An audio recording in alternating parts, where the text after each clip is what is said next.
Deputy CM Pawan Kalyan గారు అంటే ఆయన రాజకీయాల్లోకి వచ్చిన తర్వాత, కొడిదేల పవన్ కళ్యాణ్ గారు రాజకీయాల్లోకి వచ్చిన తర్వాత, డిప్యూటీ సీఎం అయిన తర్వాత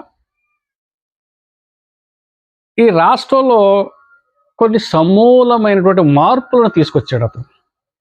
అంటే ఆయన ఎప్పుడు ఒకటే అనేవాడు, ఆయన ప్రతిపక్షంలో ఉన్నప్పుడు ఒకటే మాట అనేవాడు. అతను ఏమనేవాడు? నేను ఈ ఆంధ్రప్రదేశ్ స్థితిగతులు మార్చడానికి నా వంతు ప్రయత్నం ఆంధ్రప్రదేశ్ పౌరుడిగా చేస్తాను అనేవాడు అతను. అయితే అందులో భాగంగా అతను ఏం చేశాడంటే, పౌరుడిగా చేస్తాను అంటే ఆంధ్ర రాష్ట్రాన్ని కట్టుకొచ్చి ఇంటింటికి కేజీ బంగారం ఇచ్చేస్తాను కాదు దాని అర్థం.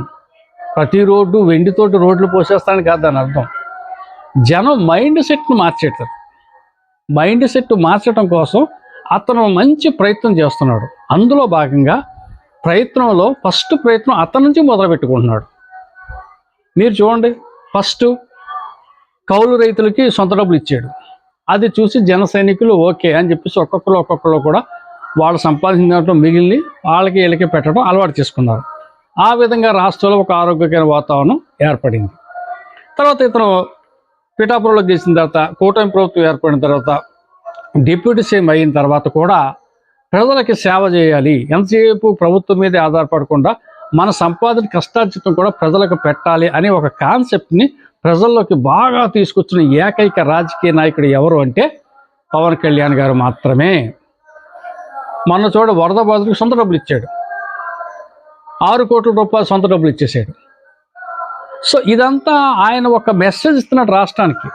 మన కష్టార్జితాన్ని కొంత పేదలకు ఖర్చు పెడదాం, గ్రామాలకు ఖర్చు పెడదాం, మన ఊళ్ళని మనం అభివృద్ధి చేద్దాం అని చెప్పేసి. సో అతని కష్టపడే తత్వాన్ని చూసినటువంటి అనేక మంది పవన్ అభిమానులు కావచ్చు, ఇతరులు కావచ్చు, వాళ్ళు కూడా వాళ్ళ డబ్బును తీసుకొచ్చి గ్రామాభివృద్ధికి పెడతా ఉన్నారు. రీసెంట్గా మనం వీడియో చేసిన సుబ్రహ్మణ్యం కేవలం 600 రూపాయలు రోజు కూలీని పట్టుకెళ్ళి పవన్ కళ్యాణ్ గారు పంపించాడు, వరద బాధితులకు ఇవ్వండి, నేను మీ అభిమాని అని చెప్పేసి. అది చూసి ఆశ్చర్యపోయాడు పవన్ కళ్యాణ్ గారు. అది అయిపోయింది కదండి. మొన్న రీసెంట్గా అక్కడెక్కడ తూర్పుగోదావరి జిల్లా రామచంద్రపురం నియోజకవర్గం బందనపూడి గ్రామంలో మరి డేగల నాగేంద్ర అనే ఒక యువకుడు, అతను ఫారెన్లో ఎక్కడో ఉద్యోగం చేసుకుంటాడు. అతని తల్లిగారు ఆమె ఆ బందనపూడి సర్పంచ్.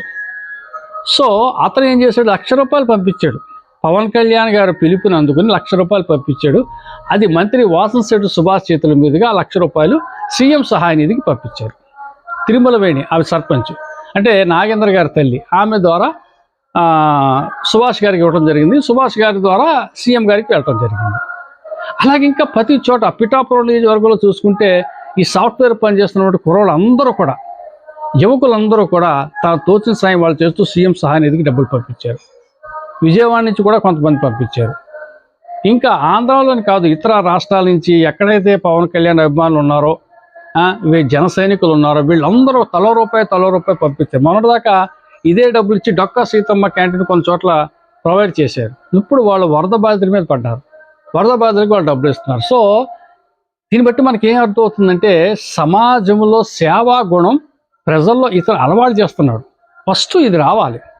ఈ సేవా గుణం అనేది వస్తే తన కష్టపడగా తన సంపాదనలో ఖర్చు అవ్వగా మిగిలిన డబ్బులు ప్రజల కోసం పెట్టాలి అనే ఆలోచనలు ఇతనికి వస్తే తర్వాత ఇతను చేసే కార్యక్రమాలు చాలా బాగుంటాయి. ఫస్ట్ అవినీతిని సహించడు, ఇతను అవినీతి చేయడు, 10 మందికి పెడతాడు, పేదరిక నిర్మూలన పోతుంది. ఇవన్నీ చాలా ఉపయోగం ఉన్నాయి దీనివల్ల, ఈ మైండ్ సెట్ మార్చడం వల్ల.